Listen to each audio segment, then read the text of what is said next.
welcome to Push Your Glasses Up. I'm Mikey. And I'm Reena. And hi. Hello. I'm very cold, so don't mind me. Yeah, Uh, you're the sweatshirt you're wearing almost blends into the like you blend into the pillow behind you, and then the pillow slightly blends into the wall. So you're fine. I'm camouflaged. I'm gonna there now. It's like you can't even see it. Um, as Well, I I mean, recall. it's just your head now, but yeah, that's fine. um, We are here to talk about Ghostbusters Afterlife. We have just put out our episode of Cram Sesh for Ghostbusters 1 and 2. One of those movies, not really that necessary to catch up on with this movie, because other than Ray's occult shop, not a whole lot of connection to Ghostbusters 2. But yeah. What's your top level on this one? this was definitely like a love letter to the entire like Ghostbusters franchise. I thought it was extremely well done. Um, a lot of people are saying it's like too derivative and takes the Ghostbusters legacy like too seriously, which I think is a dumb comment because I like that it gave it weight and made it, it's a comedy, but like Mhm. grounded it a little bit more in reality. And I felt like the combo of the excitement of like Stranger Things and Super 8, it definitely had that vibe mixed Yeah. with Ghostbusters, like the solving the mystery aspect was great. And the Harold Ramis stuff really pulled at my heartstrings. Yeah, the way that I put it was this is more of a like Goonies movie than a Mm-hmm. Ghostbusters movie. Um but, with like a Ghostbusters paint job on it. But like if a Goonies 2 did actually happen at this point, this is sort of how I feel like it would go. Um to the point where like and it's been made fun of a bit on the internets, but the character of Podcast, um, which is a bit much of a character, but like it It's up if in real life. well, not even that. It's just like when you look at Goonies, there was Mouth, there was Mhm. Corey Feldman's character, so like it's that He sort did of have very similar hair too. yeah, and I think that's sort of the character, like the nickname with the personality sort of is the way that sort of worked out. I liked the Harold Ramis stuff. I do think there is some stuff that didn't work in this movie. But overall, I think it's about as good as you can get with a legacy sequel, especially for this kind of franchise where it's there is a lot of like, should this franchise have a legacy? With like realistically, there's one really good movie before like this movie came out. There's a couple of really solid cartoons. Should that be up there with like the fandoms of other big sort of franchises? And realistically, probably not. I think this movie justifies it more than anything else that's come since the first movie, though. So I do think that this is a really, really good movie. But yeah, I just think there's a couple things in there that we'll get to that, could have been done a little bit better, or maybe not even been there at all. But yeah. For sure. But yeah, like I think the biggest critique that I've seen is that like the Ghostbusters is a comedy, it's silly, and this took it like very seriously. But like again, like it's Yeah, keeping up with the times. Like comedy is different than it was then. it's And also like the if the you first Ghostbusters movie I don't think is a comedy. The second well one that is a kids comedy movie, but like the first one I think is just an overall like well balanced movie. There's comedy, but it's not Anchorman, and there's like scary stuff, yeah. but it's not a horror movie. So I think it's just an Huh. all around like multiple genre kind of thing. But yeah. And like, if the Ghostbusters were real people, what happened to them? What happened to their lives? Like a character like Egon would take his role very seriously to the point of abandoning his family to save the world. would be within the realm of that character. So I didn't think that, like, I don't know. Like, things change, man. It's not the 80s. Well, Like, not even that. I don't think Egon had this like lore that would have said he would have stuck with his family. He didn't even have a family. And that's one of the things that kind of like time-wise is a little bit weird with this, cuz like Carrie Coon probably would have been around by the time Ghostbusters 2 was made in 89. Um but yeah, it's one of those things where I'm like, this is a less specific in the details sequel, where it's a tonal sequel, and it's a legacy showcase to just be like, for the people who do love this thing, here's a little bit of nostalgia to maybe what it felt like when you were a kid seeing these things. I don't think it's as much of like a, this is where they are 40 years later, specifically down to like, because when you start picking that stuff apart from the movie, like, that's where a lot of it doesn't make sense. And it's just like, I think you can just go with this as far as the vibes. And like, it's a good vibe sequel. way to introduce this next generation to Ghostbusters who did not know anything about it or haven't seen it or doesn't resonate with them. Like, this movie gives you the ability to go backwards. And in fact, they do, because the kids don't know anything about this because, again, they're present day. They weren't even born in the 80s, so why would they know about what happened in New York? Yeah. So I think it actually, like, if you saw this one first and you're like, Gen Z or younger or whatever, it would make sense to go back. Right. You know what I mean? Like, so I mean, I very much enjoyed it. I found it heartwarming. Um, and yeah, I thought it was pretty well done. Yeah, to touch on the stuff that I think like could have been better or like not there, I do think like, I think Carrie Coon's character, Egon's daughter, could have taken the trauma of feeling abandoned and not passed that on. She was kind of like shitty to her kids and then complained about her kids on a date. Like, the really weird kind of situation. And I get that like trauma is cyclical and can do that, but it would be nice for like one time in a movie to just be, to show a parent like actively not passing that on. Because her conclusion at the end, where like she gets the hug, that still would have been effective at the end without like feeling like she's about to say, my kid kind of sucks. Like the whole movie, I felt like she was gonna just say that to Paul Rudd. Like, this is weird, but yeah. Cool, because let's talk about Phoebe for a minute, because she was definitely the breakout star of this film and was amazing. And you know who As like, the actress is, right? oh yeah, she's been in like a million things. She's As like the younger young, person insert of name everything. here. Yeah. And And so she sang the song in the end credits too, which was fantastic. I really like that song. Her debut single, the credit song on Ghostbusters. McKenna Grace, right? Is that it? Yeah, I really, really liked that portrayal of Phoebe. I liked that they gave her the sort of dry personality, fleshed it out a little bit.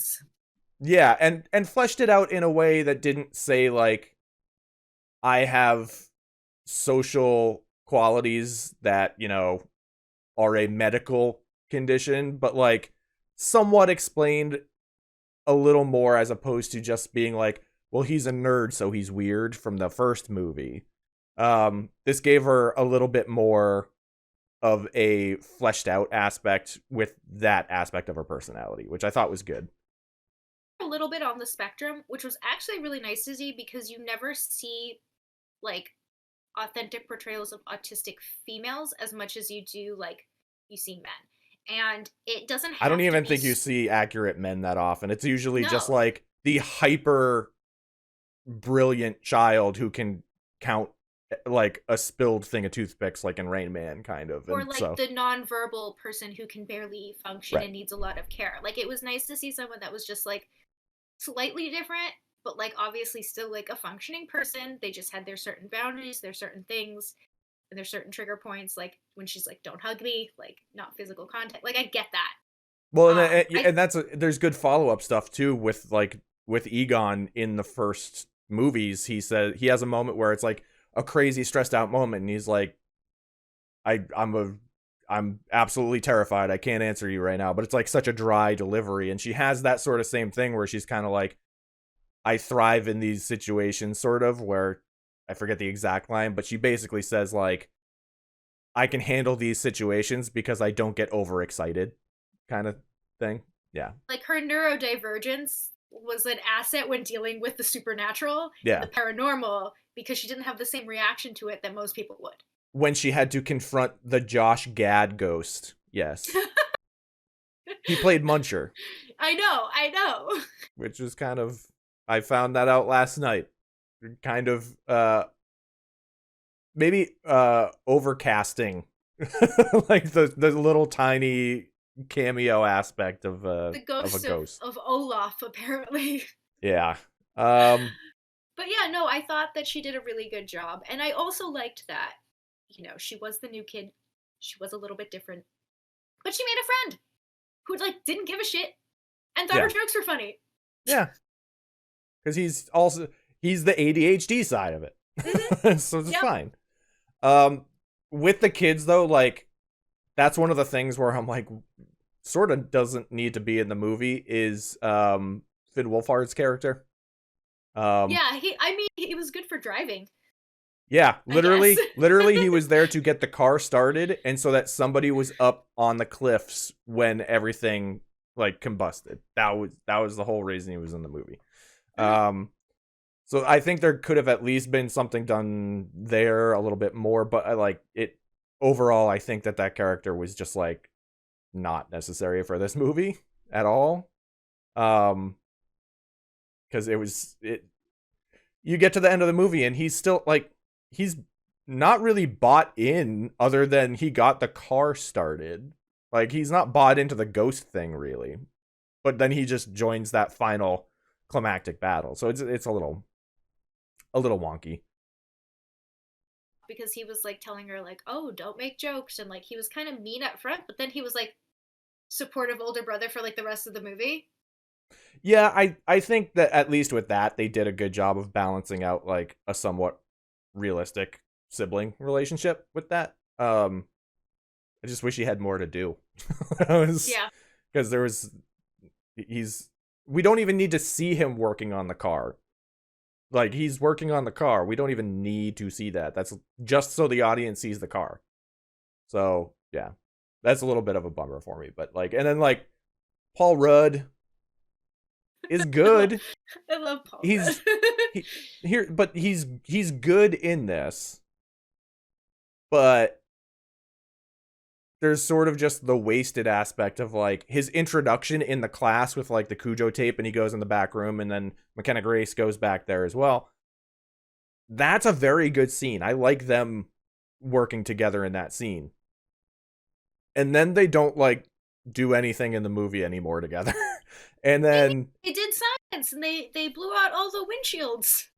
Right, but I just mean as far as like he's only there to be Rick Moranis. Like he's not there to be like part of the movie, and he was a big selling point of this movie. Like he was in the marketing as a big part of the movie. So yeah, I mean, it's a little strange. He's the one who kind of connected the pieces though, because they didn't know what any of the things were. They didn't know about Ghostbusters. Like he kind of provided some exposition, like in that sense. And like there had to be more than one adult, I guess. Yeah, well, and that's the thing. I wish there was more that like because he was a good supportive character in certain scenes, but like the whole second half of the movie kind of turned at like him into just a whatever cartoon character, and I wish it just stayed more like that introduction scene or like on the date where he's talking with Phoebe's mom and is just like, she's a good kid. She's a smart go-getter with like her schoolwork and experiments, and that's what she does. She'll grow into herself. It's fine. And I was like, that's a super awesome character that just like they kind of brush away just to get the like big ending part. Character was a little confusing because he started off like with putting on like Cujo, like the teacher that didn't care, but then talks about how great like Phoebe is. I would have liked either he's the teacher that like doesn't care and like is too Yeah. cool. He's either like Andy, right, from Wet Hot American Summer again, Yeah. or he is like the supportive teacher, like the AV teacher in Stranger Things, that is like supportive and encouraging and like, yeah, let's do this. I have a feeling that the character was written as he's teaching summer school as a reason to be there to investigate what's going on, but it's never said in the movie. Also, there's a lot of kids in summer school for a very small school. Yeah. Yeah. And it's like the whole grade. Why would Phoebe be in summer school? Well, I think that was just a matter of her getting taken out so they could drive. Like she's catching up on the final credits of her end of the school year kind of thing is what it seemed like to me. Granted, again, not explained. That's just an assumption. But and then her brother, who's it could also just be like the babysitting aspect of it all. But yeah. Well, that and like her brother is like, I'm not going to school. I'm going to be embarrassed. You should drop me off, and then just never goes and just gets a job. Yeah. Like, yeah. Okay. These are the threads that I was saying. Like when you pick them apart, like when you go into the details, a lot of it doesn't make sense. But what this movie does well is just a good, like, slightly above spooky, humorous, but not trying to be too funny movie. And it just happens to be Ghostbusters. Where the issue, the legacy stuff kind of is not amazing either. Like, I love the Harold Ramis stuff. I don't love how half-hearted some of the other characters felt. Like, Bill Murray kind of felt like he was just there again, and it gets tiring after a while. Like, I love his performances in a lot of things, but we know he's not excited about Ghostbusters and hasn't been for 30 years, so I thought Dan Aykroyd was great, though. Dan Aykroyd was all right, and Ernie Hudson was fine. But, like, it just, the way they got there was forced. Like, the phone call that Phoebe makes. Like, if Phoebe's going to make that phone call, why would lead with the I'm Egon's granddaughter? She says it at the very end of the phone call, 3 minutes through an exposition dump. After Ray already says that, like, well, he screwed us over, so fuck him. Like, it was a little bit... Even his part of the conversation was, like, a little harsher than it seemed like it needed to be. He could have just been like... He said rotten hell, which seems like a lot for the, like... For even what Egon would have done to them. But, like... You know, it's... I wish that's some of the stuff I wish it was a little better handled, because...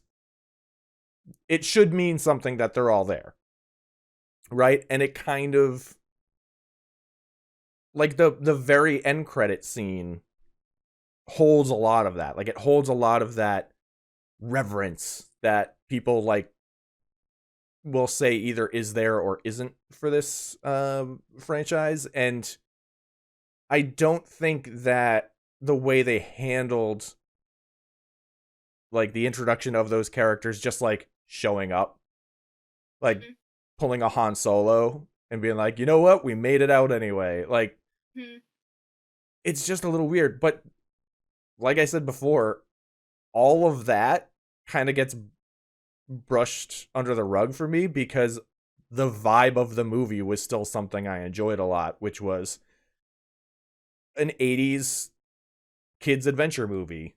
Like, it's Goonies, it's Monster Squad, it's a little bit of Flight of the Navigator, all that stuff. And I think that works really well with this kind of franchise. I think it pairs well with, like, Shazam, like that style of movie where it's overall, it's just a good vibe, a good time at the movies without being the greatest movie on the planet, because there's things you can pick apart. I mean, that's what we have podcasts for, though, is for like picking apart things and looking at the details, but also talking about like the general vibes. I did like how the elements that they took from the original, they obviously improved because special effects are better now. Yeah. Especially with the gatekeeper and the keymaster dogs. Well, I like that they still those tried to were- make it look cheesy despite the technology being better. Like, so it still feels of the same, like the way they're animated, the transformation is still like really lame looking, but like it works because it's not going to differentiate itself. It's not going to look like Luke lighting up the lightsaber for the first time and having it be at a weird angle, so all you see is a dot on the screen. And then you look at, the rest of the movies and it's a perfect. So yeah. But I loved like when he was on the car and it just crushes the car under the weight. Yeah. I wish, the only thing I guess I would wish in terms of like overall plot is if they explained a little bit more about the guy who created the town, who also created the building in the first Shandor, Ghostbusters. Yeah, they like. I felt like I was missing information. Like, was it not enough to just know it was J.K. Simmons? Was that not? But like, why did this guy like? I would have wanted like a little more, especially when we were doing all this research. It would have been nice to kind of like, I don't know. I wanted to know more about that. I think the reliance is that it's pretty explained in the first movie, but there's added lore of it being a recurring thing now of like the calendar around the border of the room. So I think that they could have leaned into that a little bit more, because he wakes up and looks at podcast and then goes back to sleep and then gets cut in half after saying one line. So there could have been more to do with him, but when you're trying to get to Olivia Wilde, I guess that's just how it goes. Which surprised the heck out of me, because I never saw that. I did not. Like, I saw reports after the fact from a few weeks ago about it, but I didn't see it going into the movie ahead of time. So that was a shocker. Like how Gozer is neither male nor female. However, let's pick like one of the hottest actresses out there. Well, I mean, that's all from the first movie too. Like, yeah. Ray says Gozer is Gozer. Like, there is no gender relation to it, and that's why it's just the form that is on the roof, the flat top form. And then they say like, choose the form of your destructor.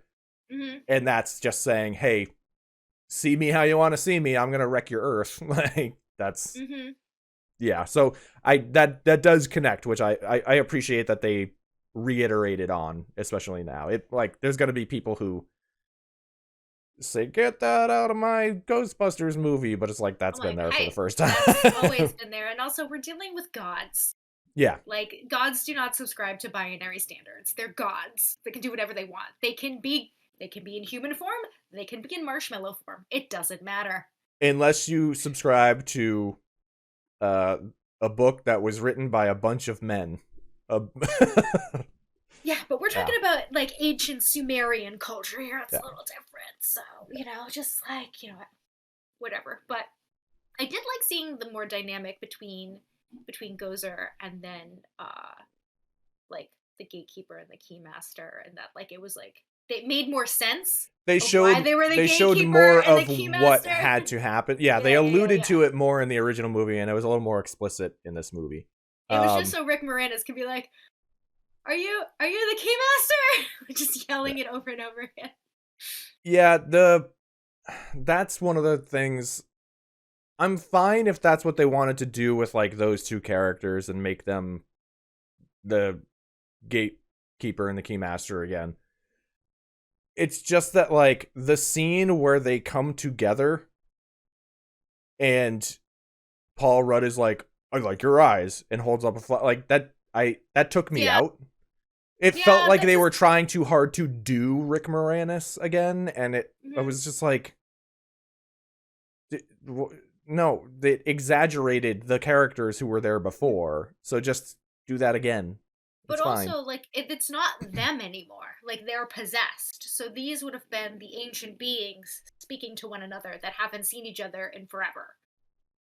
Like as they're on the mortal plane once again. It's not Callie and Mr. Gruberson. You know what I mean? Like, Right. But like then that would also say like the Rick Moranis, the McGruber. Yeah, I don't remember. Outside of Phoebe podcast,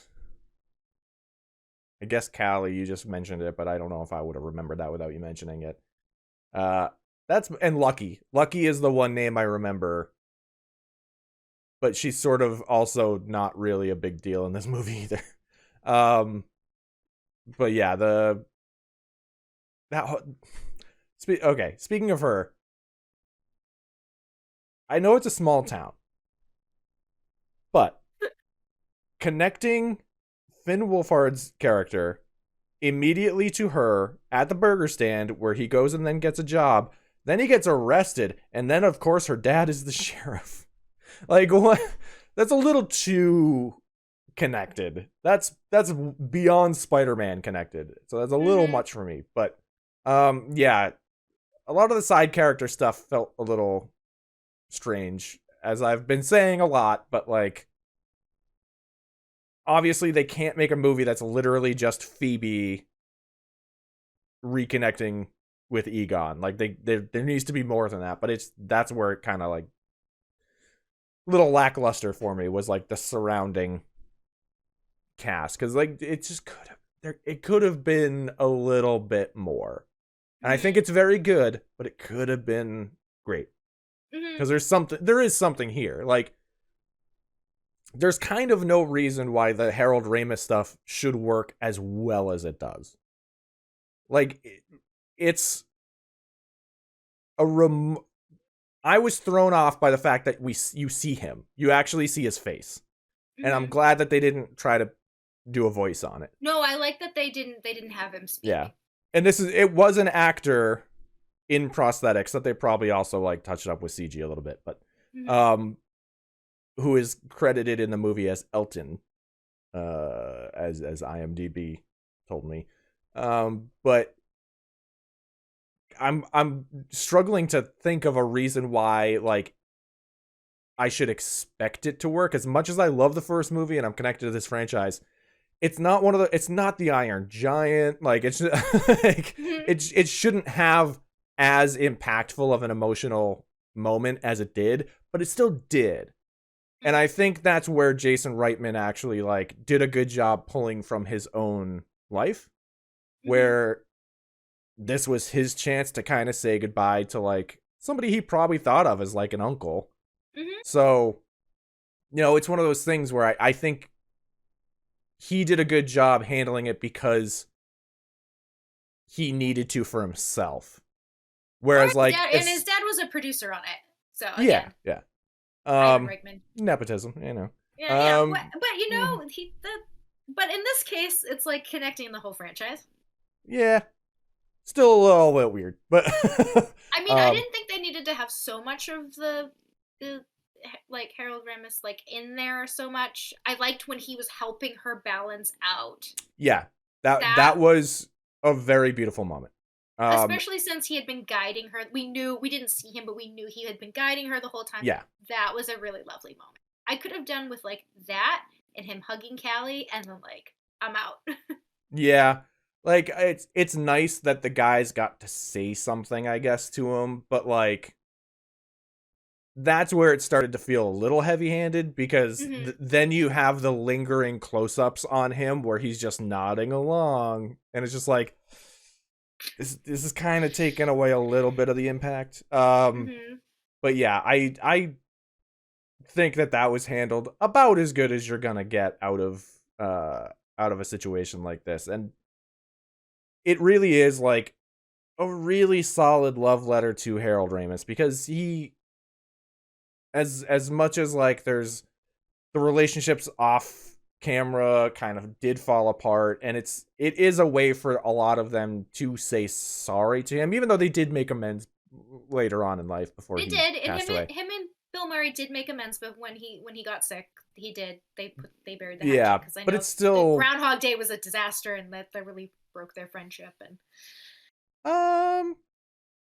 that was the kind of. beginning of like their big. I think the beginning of it. Fallout. I think the beginning of it was way before that, when like Caddyshack 2 was getting made, like, and even Harold Ramis was like, we did not want to make this movie, but they said they were going to have somebody else do it anyway if we didn't do it, so we did it. And that was the beginning of Bill Murray like disassociating with sequels and things a lot more. And it's kind of crazy that even Ghostbusters 2, he came back, kind of. Like, the payday must have been massive for him. Now he just does Wes Anderson films all the time. And just shows up at random parties and stuff. Yep. Yeah. But I'm glad that they did, in real life, also make amends before he passed away. Yeah. And that's the thing. Like, it's a little unbalanced how they handle it on screen here. But it is still good that they got to kind of like have their on-screen goodbye with him on top of that. It's just it was just a bit much. The one that I believed the most was Ernie Hudson, where he was just like, I should have called. Like that hit more than Bill Murray's stuff, I would say. Because like, I don't want to see more Venkman. Right? Like, well, that's I kind of don't. That's because Winston was like the foundation, like the Rock. Like he came in and he was like the most afraid. Like he wasn't. He was the most regular Joe guy. So yeah, that's the connection point. He kept them grounded, so that like made sense. And I love that he went on to like be super successful and like live a great life. And there is a weird contradiction though. Yeah, there is a weird contradiction though, where like at one point he says, well, the old firehouse is a Starbucks now. Oh yeah. But then he's owned it the whole time too? So how is it both of those things, Winston? How is it both of those things? But yeah, I don't know. The end scene was kind of weird. I did like both of them. Both of them are a little weird. I really like the mid-credit scene better, I think. Just because I love Sigourney Weaver. Yeah, I thought both of them were kind of weird, but like that one was just, you know, cutesy fun, which is fine. A nice little callback. Little bit of a bummer that she in the last two Ghostbusters movies, she has been just in the post credits on both of them. Which, you know, I get. Like, Dana probably wouldn't have a huge reason to go be in the adventure in this or whatever, but you know, still a little bit more would have been cool. I don't know. I think they could have just called this the end of the franchise in theory. But I knew they were going to tease more of them as soon as I saw the production card at the beginning of this, where now it's Ghost Core Productions. And there's clearly going to be more Ghostbusters stuff. And then add into that the final end credits scene, and it's very much him reopening the business. Winston reopening the business. He kicked Starbucks out, but I don't know. There's been several Starbucks that have closed. Maybe that was an effect of the pandemic. Yeah, or he just lied for some reason. But yeah, it's. I don't think I need this franchise to continue anymore. I'm glad that we got this movie to feel like a goodbye, both in terms of Harold Ramis and sort of to the IP. But also, it's clearly gonna make a decent amount of money, and it's gonna reinvigorate things for that and the production company that is now just a Ghostbusters production company. So yeah, I would have been fine if they were just like, we're done. The ghosts are gone now. But yeah. a lot of opportunity to kind of reinvigorate the franchise for a modern era where we do have the internet now. I feel like people aren't as skeptical about paranormal things as they used to be.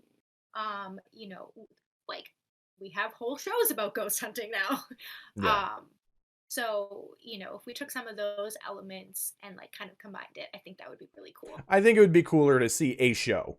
I Mm-hmm. don't think I think I would prefer a streaming show over, you know, another movie, especially since the movie is gonna, like, if they do another movie, it's gonna be with a new crew. It's not gonna be with like the kids. So that's the thing I liked about this movie was that it wasn't just a Ghostbusters movie. And that's where Mm-hmm. it's like it overcomplicates things a little bit moving forward, because when they move forward, it is going to be, here's your new Ghostbusters movie, and we'll see how that goes.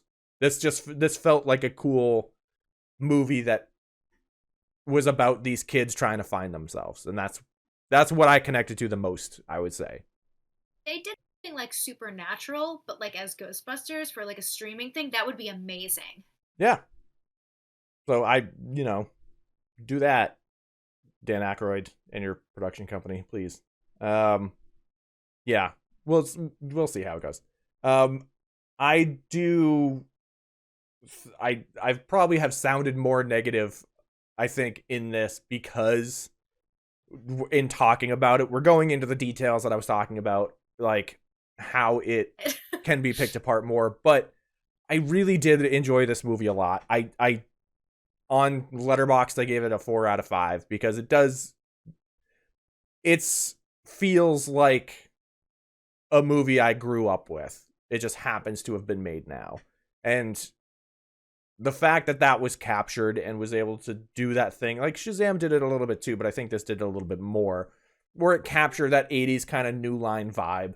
And that's probably the biggest success out of it, outside of the Harold Ramis stuff, is that it just captured something that doesn't really get made anymore. It's either for very young kids or it's like a full PG-13, and this is somewhere in the middle where like there's a handful of like pretty scary stuff, but it's pretty tepid for the most part, and it's just a fun adventure movie other than that. So yeah, that's I thoroughly enjoyed this movie, even though I sounded probably more negative about it during this. See, we're being critics. That's what we're doing. That's what we do. If we didn't have anything, if we're just like, this was a great movie, that's all we have to say, this would be a very, very short episode. Yes, it would. We'll see how much shorter it is than the actual runtime of the recording with the little thing I'm gonna have to clip out of technical difficulties. But Yeah, other so than sorry. that, I transferred to another dimension again. it's fine. There is no Reena, there is only Zoo. There is no Wi-Fi. There is. Um, but yeah, well, I think we could probably call it there. It's a good movie. We can leave it at that. Very enjoyable. You don't have Yeah. anything to do on a Sunday afternoon? Highly recommend it. And I don't think you actually need to see the first Ghostbusters movie in order to enjoy this. I think it's something that could invigorate a younger person to want to look into the earlier movies. But I think that this is just as enjoyable as a discovering yourself movie. So yeah. For my coworkers who have kids who ask me this all the time. Not good for very like little kids because they might Yeah. get bored, but definitely like you get elementary school aged kids or old middle school. 9 or 10, I would say. Yeah, I would say Yeah. appropriate for them. There's nothing that's too scary. There's no gore. There's no It's blood. just Like scary enough, I would say. yeah, It's on par with the original movies, where it's like mm-hmm, it's scary but like kind of goofy at the same time, with because mm-hmm, they did mirror those effects a little bit. The scariest thing in this entire movie is in the opening scene, and then the rest of it's like a little bit mm-hmm. lower. So Yeah. yeah, cool. Well, we will call it there, and we will be back soon with another episode that I can't remember off the top of my head. Neither can I. Encanto, I think, is the next one. So yeah. Yes. Yes. That comes out next week. Yeah. Or this week, because it's this week. But yeah, we'll be back with that, and then we got some bigger stuff coming. We got a big whole week of Spider-Man stuff coming up. We have some Matrix stuff coming up as well. And we just have to find the time to record all that. Yep. But we'll be back soon, and until then, bye.